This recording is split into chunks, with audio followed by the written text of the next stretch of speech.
Seguidamente, la licenciada Ana Cacopardo se referirá al capitalismo global y formas de resistencia en América Latina, apuntes de una travesía.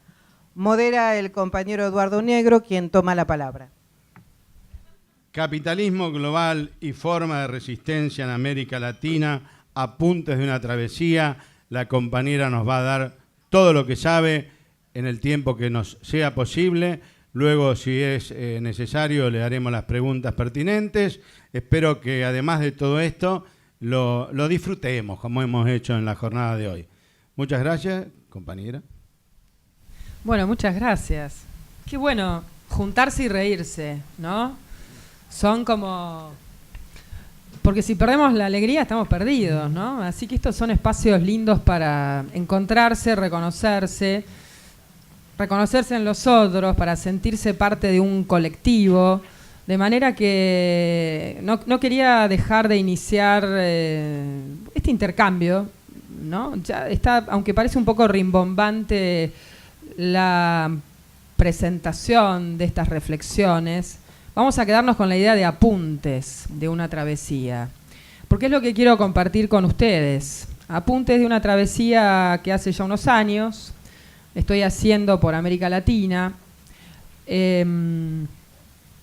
Efectivamente, estas travesías tienen que ver con una serie que estoy haciendo para Canal Encuentro, que se llama Historias de Vidas Latinoamérica. De vidas, todo junto y con B larga, pues un juego de palabras que nos invita a pensar en las historias que nos debemos, en las historias que no llegan muchas veces a la tele.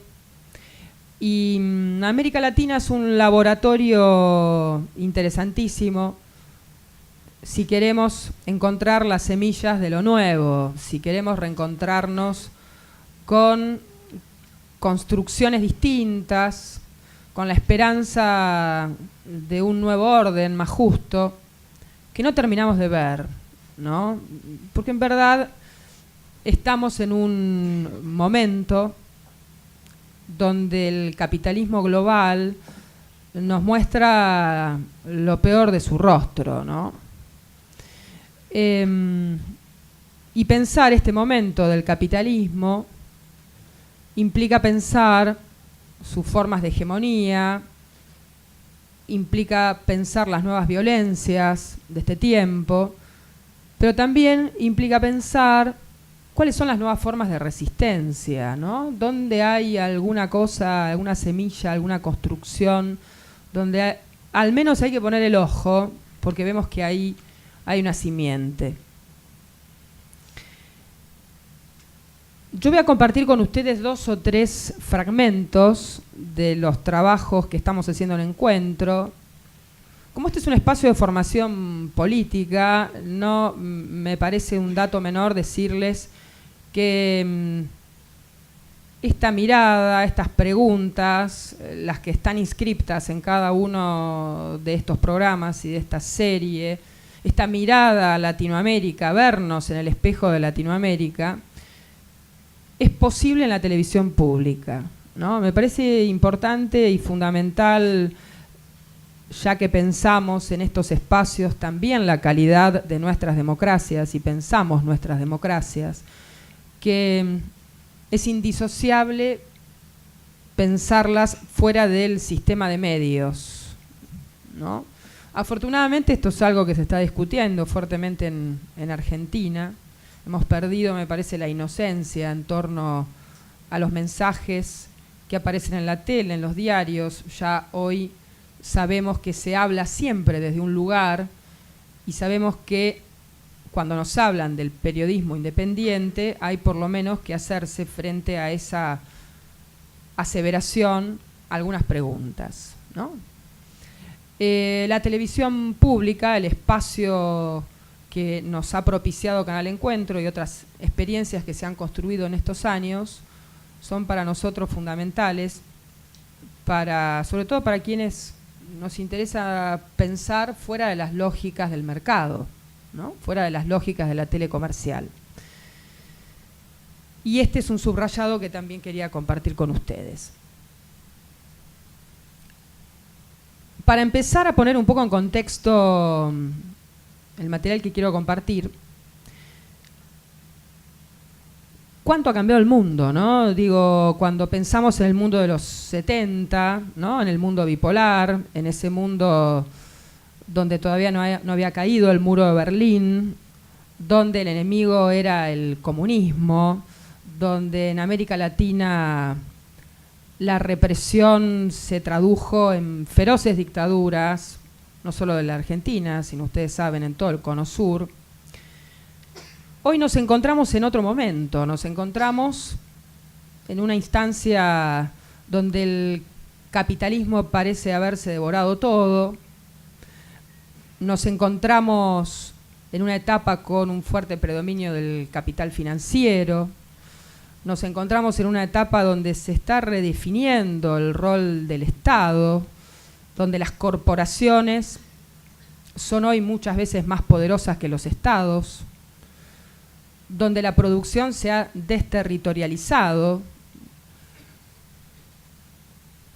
y nos encontramos en una etapa donde también hay nuevas violencias, ¿no? Si nosotros hacemos una pequeña comparación básica entre esas violencias del mundo bipolar y las violencias de hoy aparecen nuevas guerras. Digo nuevas guerras porque las violencias que se ejercen desde los lugares dominantes se enuncian de este modo bélico, son guerras, ¿no? Las guerras, quizás Pilar Calveiro lo dice muy bien, yo los invitaría a leer a Pilar Calveiro. Hoy hablábamos con Patricia casualmente antes del inicio de esta charla. Pilar Calveiro es una sobreviviente de la dictadura argentina, ella estuvo en la ESMA, en Mansión Seré, luego se fue al exilio. Ella tiene un librito que se llama Poder y Desaparición, que para los que quieran leer sobre la lógica de los campos de concentración en la etapa de la dictadura, es como una pequeña Biblia, ¿no? Un libro pequeño, complejo, fantástico, fundamental. Bueno, Pilar está pensando ahora las violencias del capitalismo global, estas, las de hoy. Y entonces la sintetiza en dos guerras, ¿no? La guerra contra el terrorismo y lo que podríamos llamar es la guerra contra la delincuencia o la guerra contra el narco, en una misma dimensión, ¿no? Los estados, y fuertemente los estados dominantes, pongámosles nombre, el imperio norteamericano, hoy construye en el mundo cárceles globales. Ustedes habrán escuchado hablar de Guantánamo, de Abu Ghraib, han circulado fotos. Son espacios donde donde el orden jurídico queda en suspenso, donde las violaciones a los derechos humanos y la tortura son un sistema. Y esas cárceles globales y estas nuevas violencias se justifican en el nombre de la persecución al terrorismo global. Es la nueva guerra, ¿no?, que nos acecha y en el nombre de las cuales se vulneran todos los derechos y se vulneran todas las fronteras. La guerra contra el terrorismo. Y después tenemos la otra guerra, que es la guerra contra la delincuencia organizada, contra el narco, que justifica en muchos de nuestros países discursos que no son solo de la Argentina. Digo, ustedes si consumen un promedio de TN, un promedio mínimo de TN, o consumen un promedio básico de Clarín, podrán encontrarse que la realidad está construida de la crónica roja, ¿no? Nuestra realidad es un conjunto de hechos policiales, es eso. Y en el marco de esas construcciones impera un discurso y se consolida un sentido común que pide más mano dura, que pide que se endurezcan las legislaciones penales. En este marco se consolidan discursos electorales que prometen la solución a los problemas de seguridad ciudadana con más cárceles, con más atribuciones a la policía. En este marco, parecería que los ciudadanos tenemos que sacrificar cada vez más nuestros derechos, hasta nuestros derechos más básicos a la intimidad, a que no nos espíen, porque nos van a colocar camaritas en todos lados. Digo, parecería que tenemos que renunciar cada vez más a nuestros derechos para que el Estado nos garantice nuestra seguridad. Qué espiral peligrosa. Y este debate no se da únicamente en Argentina, lo encontramos en todo el continente. El debate en torno al endurecimiento de las legislaciones penales, a la mano dura, a un Estado que necesita tener más atribuciones para protegernos, a ciudadanos que tenemos que delegar nuestros derechos. Esto está sucediendo en el continente y esto es parte de un debate crucial para el futuro de las democracias. En México, a mí me gusta hablar de México, donde este debate, por supuesto, está, y fuertemente de la mano del narcotráfico, ¿no? Y hablo de México porque con México tiene que ver el primer fragmento que vamos a compartir. Ustedes saben que en México está fuertemente instalada la idea, y no solo la idea, sino la praxis de la guerra contra la delincuencia organizada, contra el narcotráfico.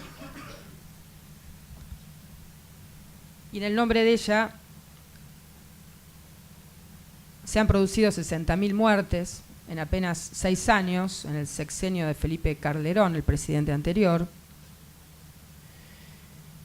Y México es un laboratorio muy interesante para pensar los niveles de descomposición que se observan en el marco de este capitalismo global que entroniza al mercado y que está dejando afuera a miles y a miles de ciudadanos.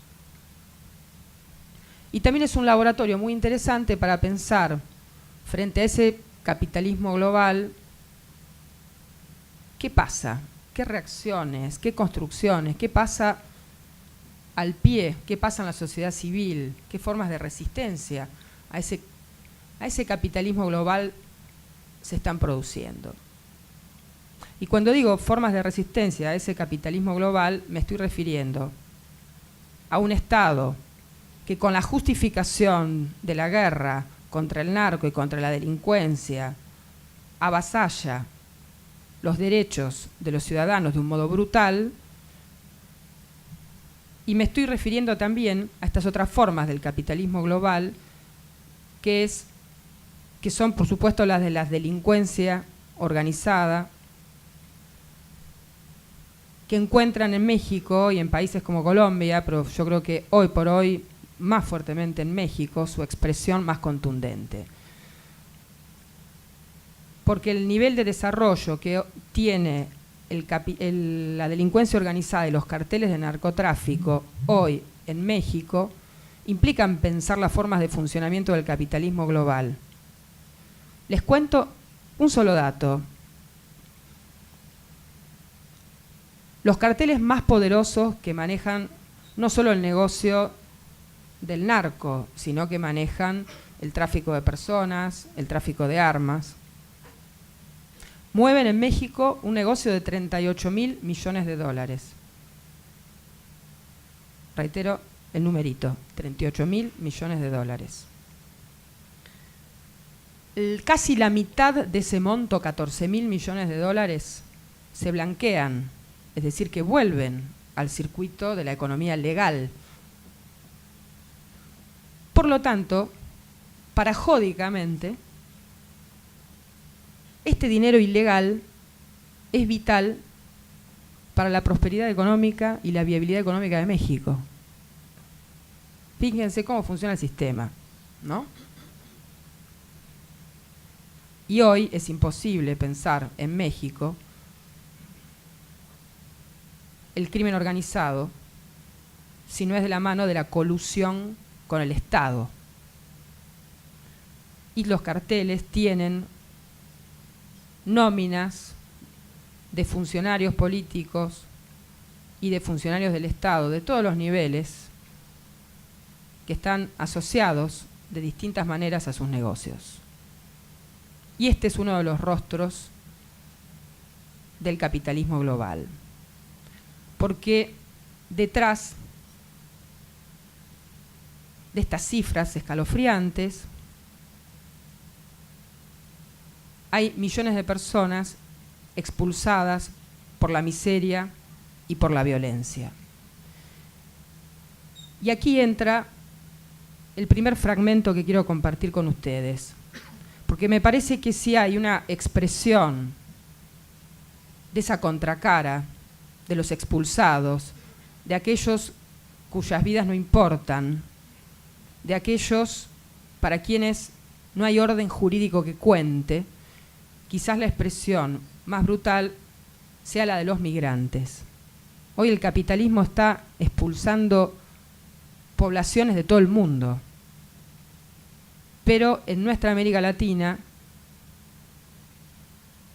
los miles de migrantes que son expulsados por la violencia del hambre y de la violencia de Centroamérica y que buscan el sueño americano, es uno de los fenómenos más impresionantes. Atraviesan México, parten, entran por el sur de México,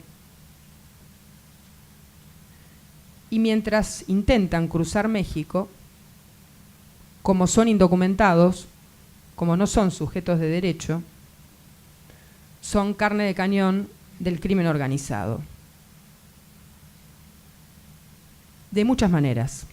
Los secuestran, los extorsionan, las familias que tienen en Estados Unidos pagan mucho dinero para que los suelten cuando pueden localizarlos. Y son circuitos de trata de personas, porque cada migrante tiene que pagar no menos entre $4.000 y $9.000 para que lo crucen, por la frontera norte hacia Estados Unidos. Los traficantes de personas son los que se llaman coyotes, en el código, en la jerga.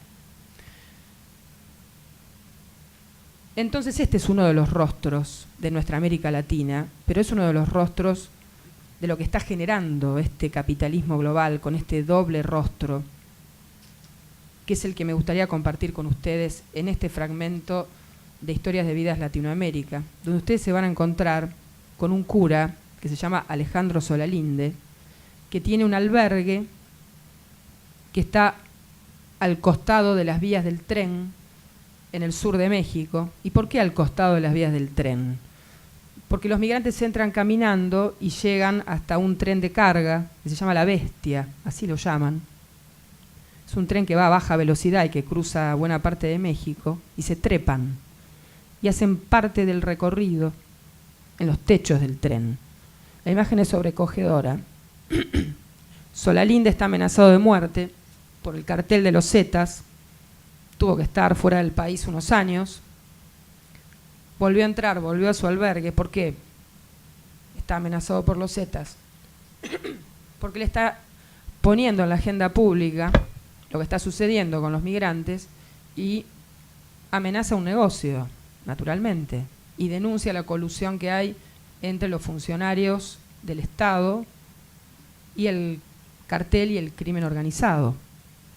Bueno, Solalinde es el protagonista de este capítulo y comparto 10 minutos con ustedes, un poquito menos, y después seguimos charlando.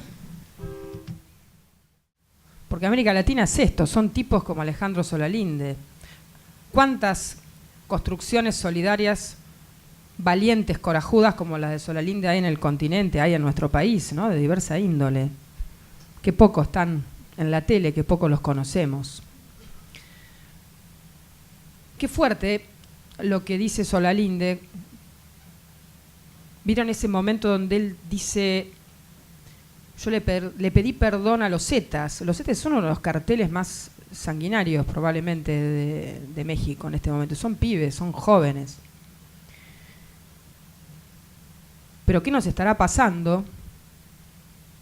Se pregunta el cura, nos deberíamos preguntar todos, para que el horizonte más apetecible para un joven en nuestros países, en muchos de nuestros países, sea el sicariato, para que no sea posible construir otro proyecto.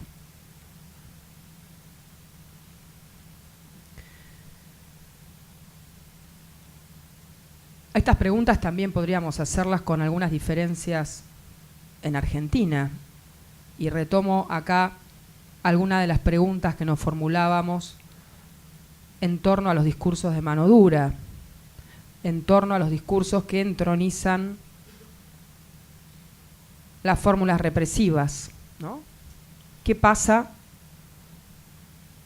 Que pensamos que esa es la solución, y por qué no invertimos la pregunta de cuál es el concepto de seguridad ciudadana y pensamos que la seguridad para nuestros pibes empieza en el momento en el que tienen una oportunidad y en el que pueden construir un proyecto de vida. Así es en México, son vidas que no importan, son carne de cañón, y son vidas que no importan, ¿saben por qué? Porque no tienen relevancia para el mercado. No tienen relevancia política porque no tienen relevancia para el mercado. Y eso es el capitalismo global. En este camino por América Latina, de la vereda de enfrente, me quedo pensando, porque digo de los que resisten, los migrantes resisten también. La pulsión de vida es muy fuerte. Ellos saben cuando cruzan México, cuando se suben al tren, lo que tienen por delante. Las mujeres saben que tienen por delante el peligro de la violación. Los hombres saben que tienen por delante el peligro del secuestro, de la extorsión. Pero la marea humana no se detiene, porque la pulsión de vida, la pulsión de soñar, de soñarse, es todavía más fuerte. Quizás lo que más me ha sorprendido en este camino de América Latina es lo que está pasando con las culturas indígenas. A todos ustedes me parece que, por supuesto, lo que pasó con Bolivia, ¿no? La figura de Evo Morales, es por supuesto una de las figuras más fuertes, ¿no? Que vino a poner en el centro de la escena a un presidente indígena, a un presidente aymara, a un Estado plurinacional. Pero fundamentalmente vino a valorizar una cultura que tiene una lógica muy distinta a la occidental, liberal, muy distinta.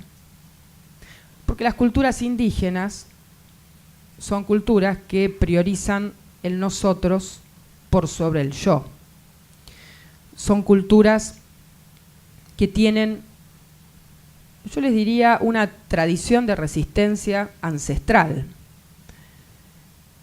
Y en el caso boliviano, han llegado al poder, han tomado el poder luego de un largo camino de resistencia y de construcción. Y no solo las culturas indígenas están haciendo un camino en Bolivia, lo están haciendo fuertemente en México, lo están haciendo en Guatemala. Y cuando hablamos de culturas indígenas, yo creo que dejemos de lado una idea de cultura indígena como algo arcaico, que no lo pensemos de un modo tampoco idealizante, ni puro. No estamos hablando de culturas que fueron, estamos hablando de culturas que están vivas, que son culturas híbridas, que mezclan mucho de lo ancestral con prácticas de nuestro tiempo, que usan y ejercen los sistemas de justicia internacional, pero que sin embargo hacen pie en otra mirada del mundo y por lo tanto tienen otra cultura política. Y ahí hay construcciones distintas. El proceso que se dio en Bolivia es un proceso que me animo a llamar revolucionario. El cambio ha sido revolucionario. La cultura aymara tiene una fuerza enorme en Bolivia.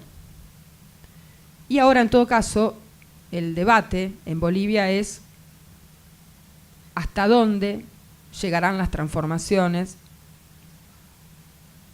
porque en definitiva son los marcos de las democracias de este capitalismo global que aún desde la buena voluntad de muchos de quienes son sus dirigentes, hay un punto donde encuentran límites y fuertes contradicciones. Esto es lo que se está debatiendo hoy en Bolivia, por ejemplo, en un punto muy básico, que es la explotación de los recursos naturales, ¿no?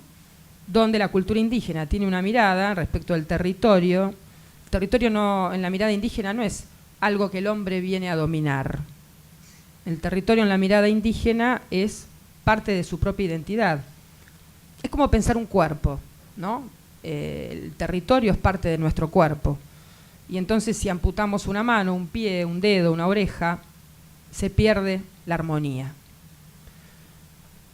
El territorio es la vida. Entonces, frente a las posiciones de extractivismo que hoy imperan en el capitalismo global, por ejemplo en Bolivia hay fuertes debates y fuertes contradicciones. Ustedes habrán escuchado hablar, esto es Bolivia, donde, insisto, la cultura indígena viene de la mano de esta idea de se puede cambiar el mundo, se puede empezar a cambiar el mundo tomando el Estado, ¿no? Evo Morales, el partido de Evo, el movimiento de Evo, tiene esta posición, ¿no? Es decir, tomamos el Estado para cambiar. En otros lugares de América Latina hay experiencias distintas y que vienen de la mano de las culturas indígenas, donde la idea de cambio y de construcción alternativa no comulga con este concepto de la toma del Estado, que es la idea más tradicional de la izquierda marxista, sino con una idea de construir experiencias autonómicas en las propias comunidades, formas de gobierno, experiencias locales, donde están poniendo en juego otra idea de la democracia, donde están poniendo en juego otras formas de gobierno, otra mirada del mundo. Yo te voy a hacer un salteo del orden, pero te voy a dar tiempo, Nicolás, porque ahora lo presento para ir a lo del zapatismo, porque me parece que si no, no vamos a tener tiempo. Habrán escuchado hablar, aunque sea habrán visto una postal, de lo que fue el zapatismo en México. ¿Conocen? ¿Les suena el movimiento zapatista, el subcomandante Marcos? Al menos, ¿no? Bueno, hay un apagón informativo muy fuerte en torno al tema. El zapatismo fue un alzamiento que se produjo allá por el año 1994 en el sur de México, protagonizada por los mayas. La cultura maya es una cultura viva y muy fuerte en todo México y también en Guatemala, en Centroamérica, en Guatemala sobre todo.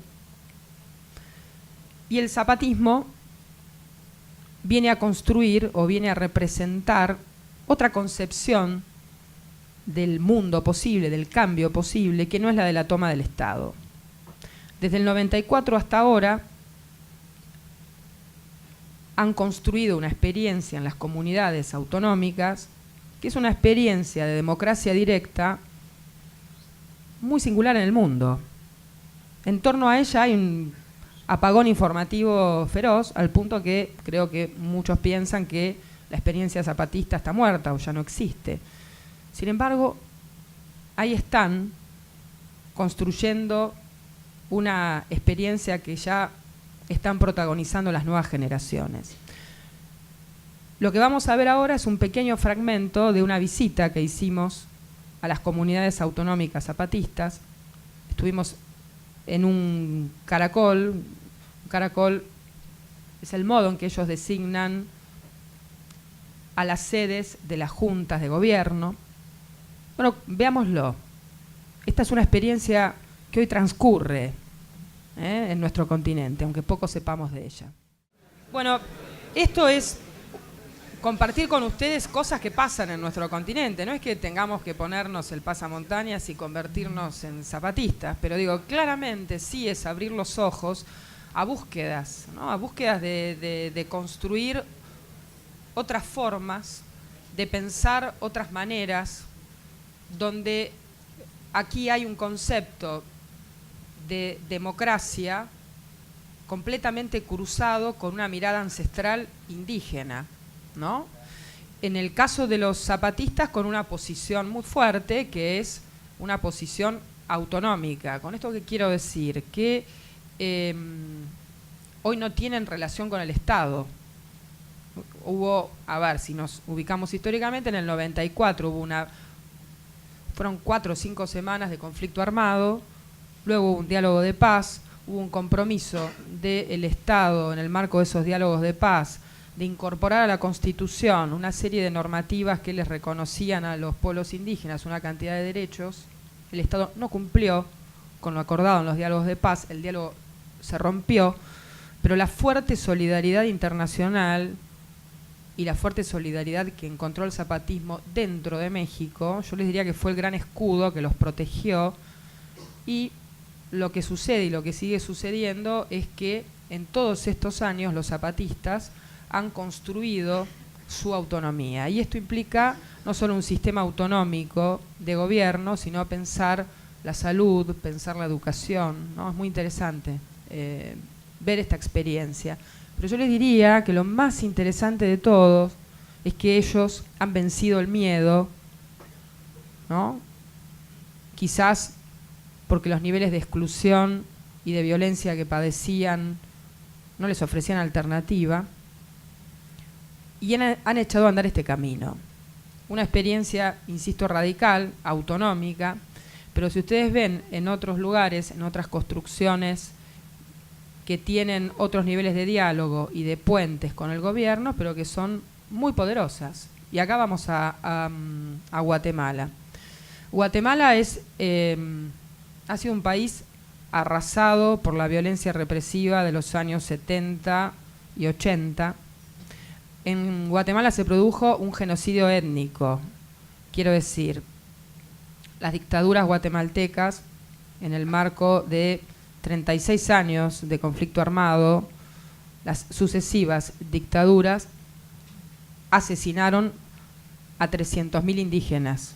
Piensen ustedes que Guatemala es más chiquito de Tucumán, ¿no? Es decir, es un pequeño país que tiene 300.000 asesinados, que son mayas, y 50.000 desaparecidos. Fíjense la magnitud del genocidio en Guatemala.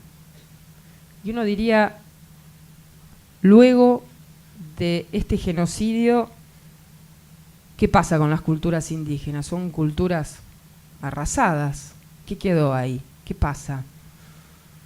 Y es muy fuerte ir a Guatemala y ver qué pasa con las culturas indígenas, ver cómo se reconstituyeron, cómo se rearmaron liderazgos y cómo han persistido en el reclamo de justicia. Y una experiencia muy fuerte, yo les diría, a mí me conmovió de un modo parteaguas, fue compartir con ellos una celebración.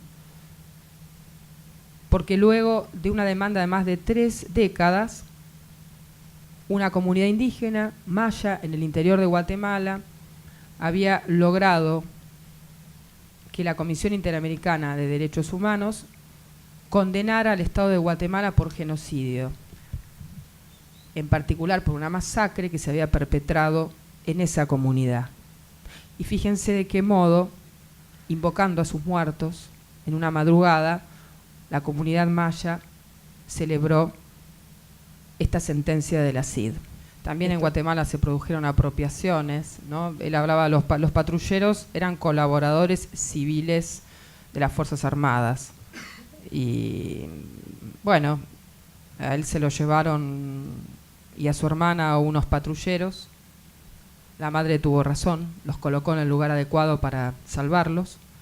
Y estuvieron 1 año y medio trabajando como mano de obra esclava de esos patrulleros, hasta que el Papa los pudo encontrar. El Papa, que se había ido tempranito ese día, el día de la masacre, había ido a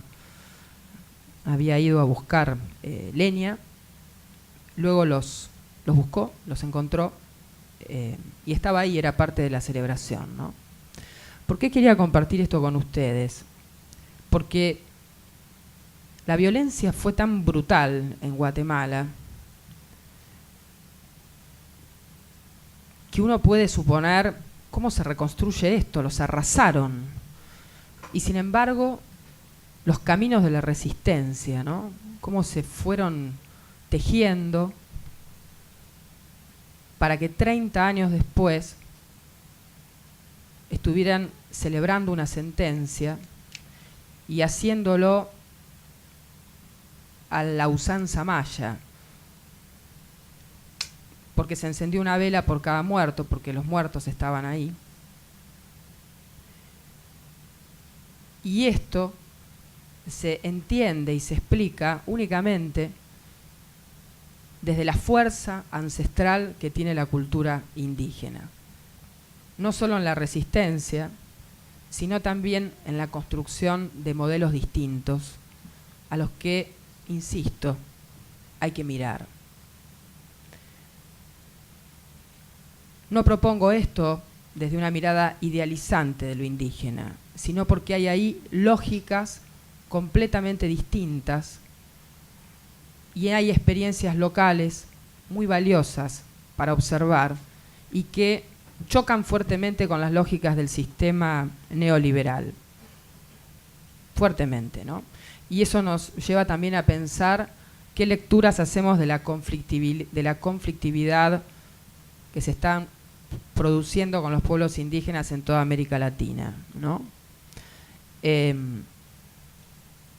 Las leyes antiterroristas, que lamentablemente también se sancionó en la Argentina a pesar de la oposición de todos los organismos de derechos humanos, se están usando en todo nuestro continente, o sea, fueron sancionadas con la excusa también de la persecución a la amenaza terrorista, ¿no? Acá vuelvo a aquel encuadre con el que empezamos la conversación. Bueno, las leyes antiterroristas se están usando, por ejemplo, para encarcelar a los mapuches en Chile, ¿no? Los mapuches que resisten fuertemente la expoliación de sus territorios, no solo porque reclaman sus territorios, sino porque resisten esta expoliación irracional de los recursos naturales. Y lo que en definitiva está en juego es el futuro de la humanidad, ¿no? Por momentos la humanidad parece emprender un camino suicida. Y hay en los pueblos indígenas unas reservas a las que hay que volver y hay que mirar con atención. Esto es parte de nuestro continente y es parte también de nuestro país.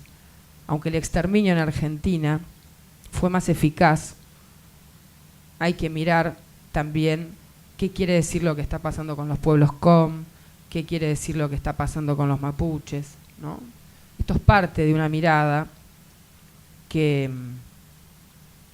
bueno, sobre la que simplemente quería invitarlos a prestar atención, porque hay ahí una densidad, hay algo distinto, hay una simiente.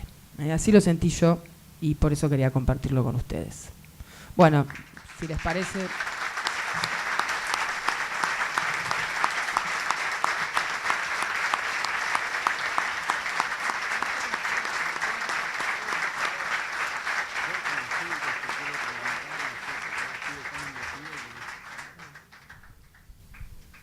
Bueno, volvemos.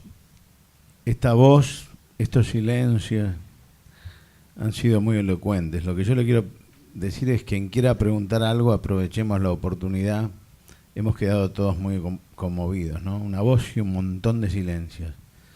El que quiera preguntar algo está dispuesta la compañera a responder. Soy delegado general del Banco Credicop de la sección de Buenos Aires. La verdad agradezco todas las palabras y todo lo que vimos, me parece absolutamente que demuestra, bueno, lo que vivimos en Latinoamérica.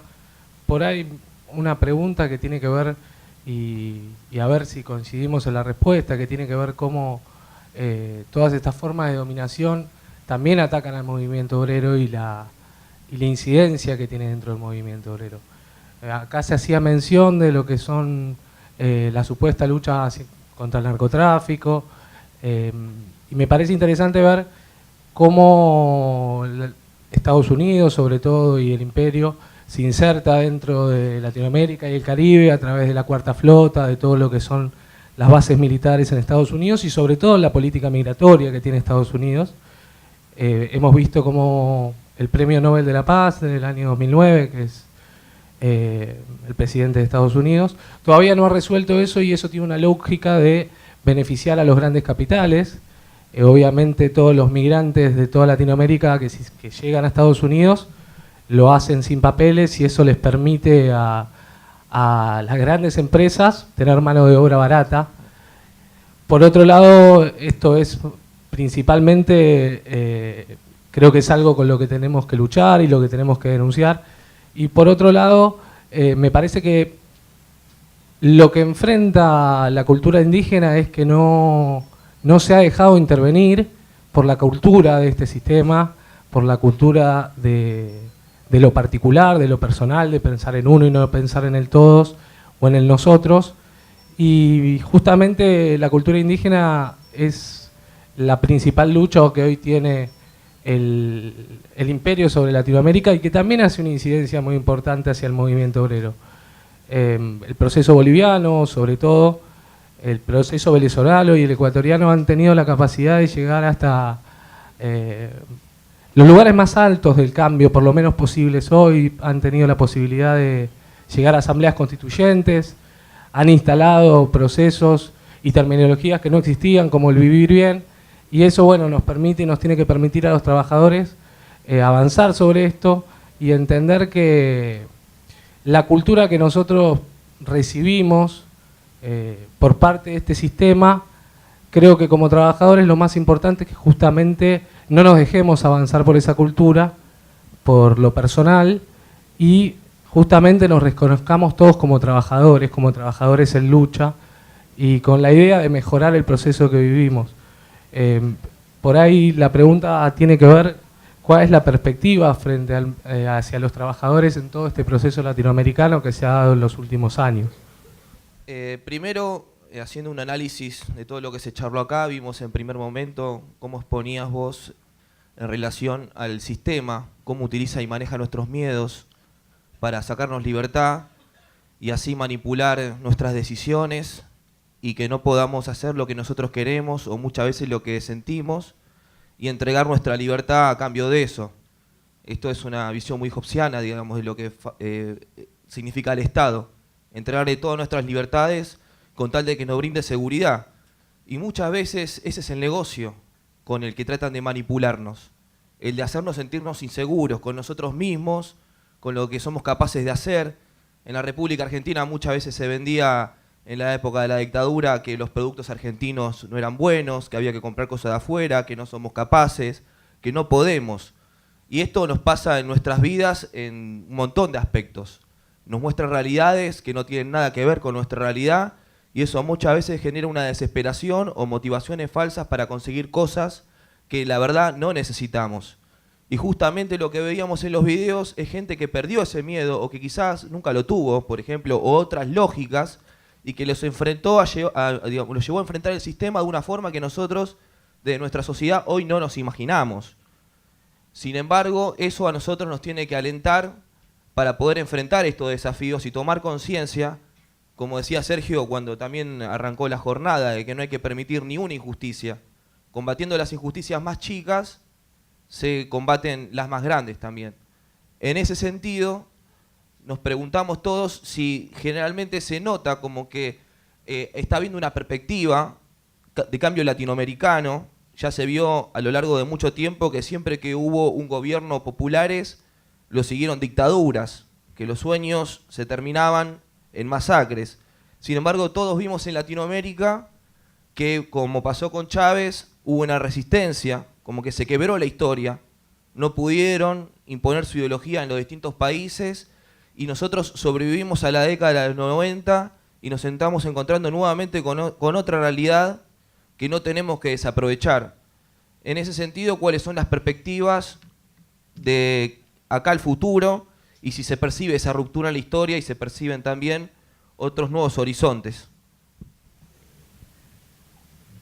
Porque bueno, es un poco, yo he tenido posibilidad de viajar un poquito por Latinoamérica y también quizás no en puntos así de estas industrias ilegales, pero sí en corporaciones como las mineras en Perú, que también tienen un fuerte trabajo en conjunto con el gobierno, leyes muy flexibles, un trabajo muy ingrato a la gente en salud y demás, y que no hay nada que los salga a respaldar eso. Yo lo que me quedé pensando de todo esto que veía era esto, si hay una salida a este neoliberalismo que venimos hablando en toda la jornada, porque siento como que ya estamos parte de este sistema. Creo que las sociedades ya consumen demasiado de este sistema.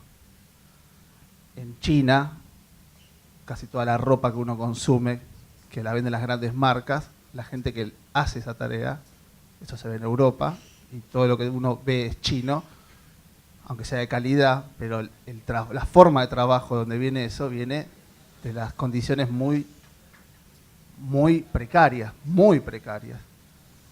Pero todos somos parte de eso de que consumimos, de manera directa o indirecta. Entonces, viendo esto de que hay trata de personas, narcotráfico, y también en Argentina tenemos casos que no sabemos si están resueltos o no, porque no tenemos toda la información disponible. Digo, la pregunta sería, ¿tenemos una salida de esto?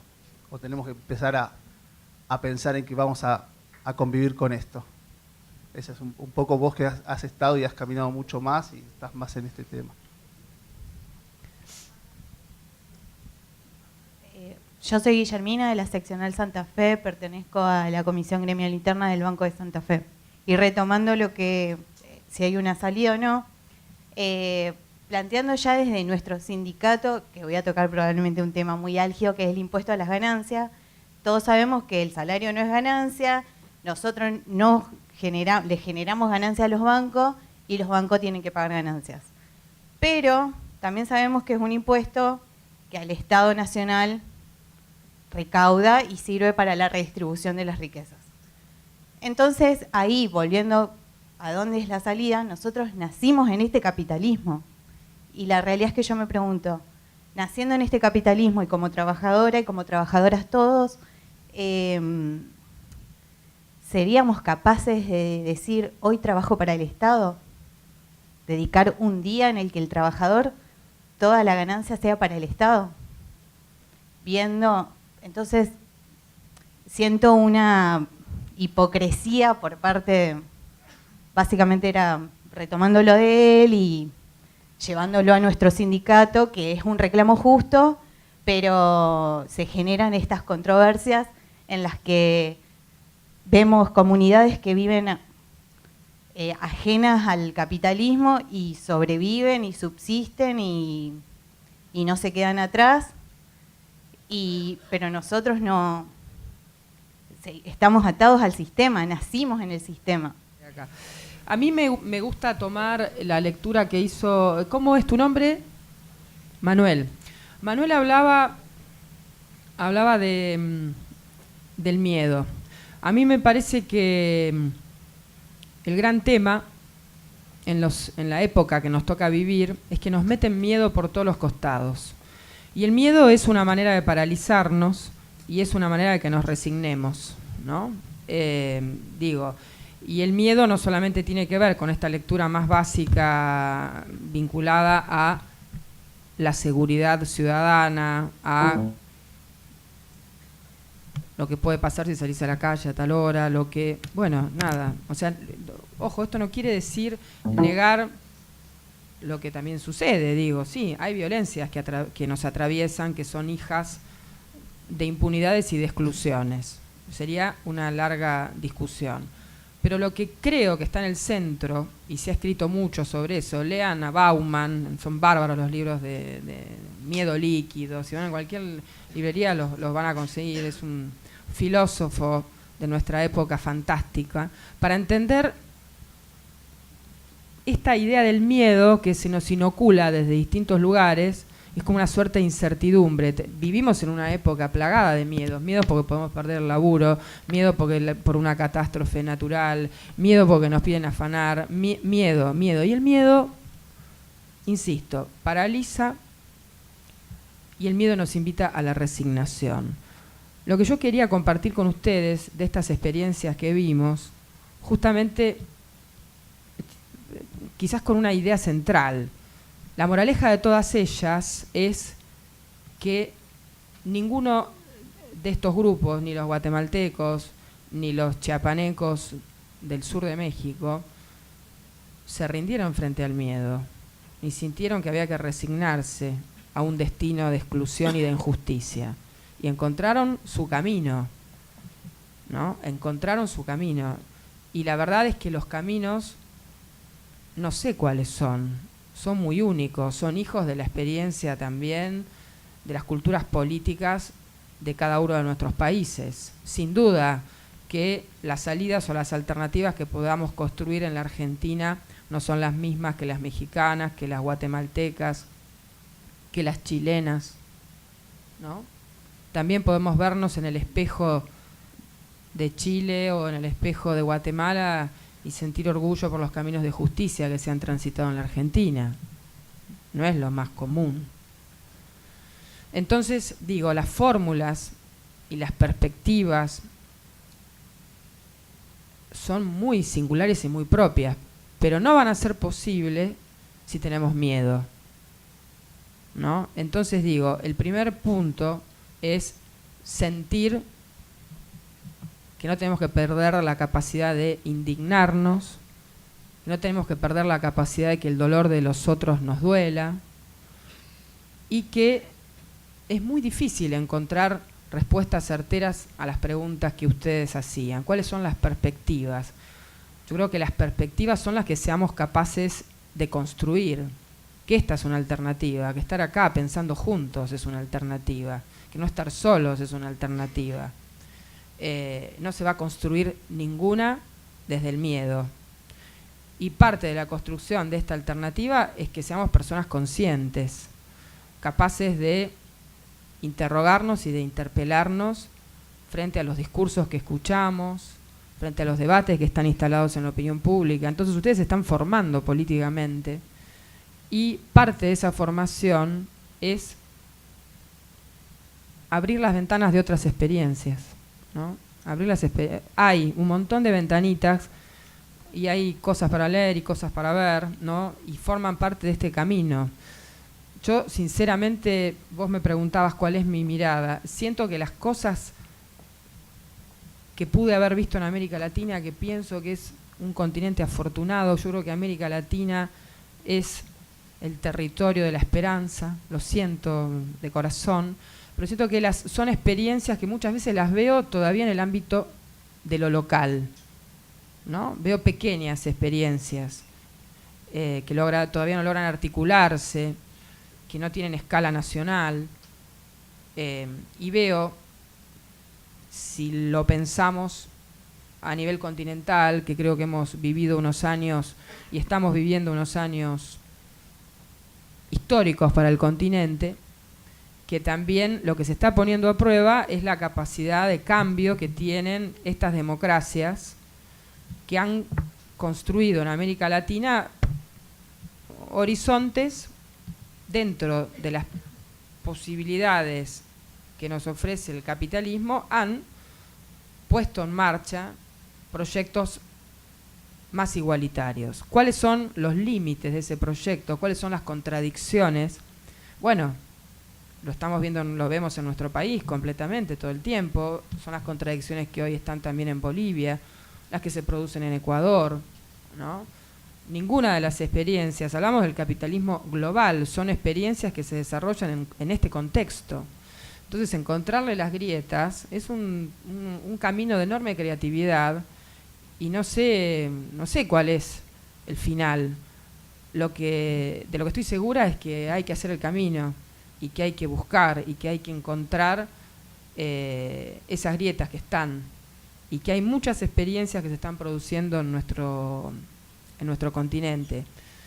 el movimiento estudiantil ha hecho un camino. Si hablábamos del movimiento obrero, el movimiento estudiantil también, ¿no? Digo, en Chile, con todas las dificultades del caso y con todos los límites que ahora parece demostrar esta primera etapa de la gestión de Bachelet, pero digo, Bachelet ganó las elecciones con 3 o 4 puntos que eran los mismos que levantaban los estudiantes en sus movilizaciones masivas del 2012, ¿no?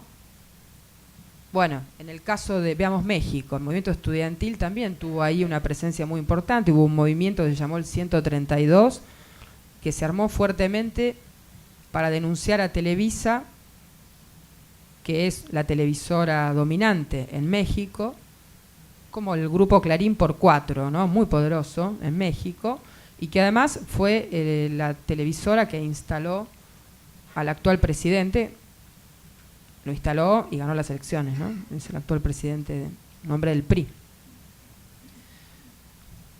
Acá estamos con todos estos debates, con todos estos temas, ¿no?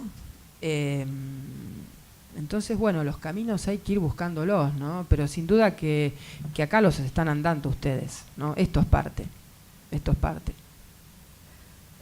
Con estos proyectos autonómicos que vos traés, la pregunta mía es si se me ocurre como proyectos contraculturales frente a la cultura oficial, y lo que quería preguntarte es si esto no se puede trasladar un poco al suelo gelatinoso que quedó en el 2001 y que quizás no encontró un líder estable para poder trasladarlo quizás a un proyecto más de lo que vimos en Chiapas.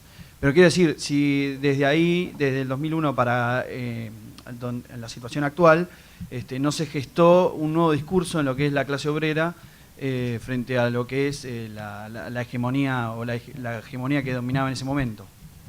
Bueno, es muy... A ver, empezaría por decirte que es muy difícil comparar las experiencias políticas y los trayectos por los cuales llegan las comunidades autonómicas a ser tales y la experiencia argentina del 2001, ¿no? Lo que quiero decir con las comunidades autonómicas son una experiencia, invitaron a un debate profundo en México, ¿no? Digo, porque ellos sienten que hay un sistema de partidos que está completamente viciado, que ha afirmado una democracia de carácter formal, asociada y coludida con el crimen organizado, y que nada nuevo pueden hacer de allí, y por lo tanto hay una apuesta además en una definición ideológica que mezcla marxismo e indigenismo, ¿no? Donde el camino de construcción que se han planteado ellos es desde abajo y desde la izquierda, ¿no? Con el corazón en la abajo y a la izquierda es como su mandato, y esto implica articular con organizaciones, pero no se presentan elecciones, no construyen desde el sistema electoral tradicional mexicano. Esto genera mucho debate allí. No sé si es el camino, si es el mejor, si es el único. Es un camino y se explica desde la profunda, los niveles de exclusión y de marginación que tuvieron, y desde una mirada política e ideológica y una experiencia heroica que ellos están haciendo. Digo heroica porque es en condiciones muy adversas, y además piensen ustedes que ese corredor, el sur de México, el que conecta con Guatemala, es además corredor del narcotráfico también. O sea que ellos, a diferencia, por ejemplo, de los colombianos, donde la FARC, que fueron en algún momento una guerrilla revolucionaria y hoy es una narcoguerrilla, la experiencia zapatista convive con el narco, convive no en el sentido de connivencia, sino territorialmente, están ahí, ¿no? Entonces es una experiencia heroica en muchos sentidos, porque están de alguna manera como entre los dos fuegos de un Estado que no los reprime abiertamente, pero que los combate de distintas formas. Es otro momento del documental que después, si tienen ganas de verlo, se puede ver en internet,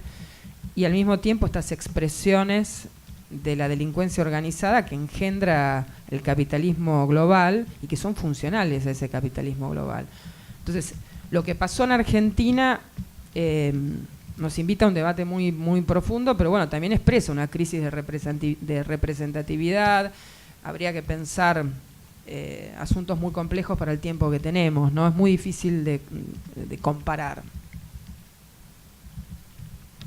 No sé si había alguna... No, ya estamos. Bueno, Muchas gracias. agradecemos entonces la presencia de la licenciada Ana Cacopardo. Le agradecemos infinitamente. Si tiene algo más que decir el compañero negro. He quedado impactado, pero bueno, lo que no vamos a perder detrás de todo esto es la alegría de seguir luchando y la enseñanza esta de no estamos vencidos, no tenemos miedo y todas estas cosas. Otro mundo es posible, ¿no? Yo te ayudo, hago un dúo acá. Si querés, me acuerdo del 68 de París. Me arruinan no perdamos la alegría, nos están enseñando a que no perdamos la voluntad de luchar y todo esto. Después buscaremos los caminos. Gracias, disculpen todo lo agregado. Un fuerte aplauso entonces para la licenciada Ana Cacopardo. Gracias a ustedes, ¿eh?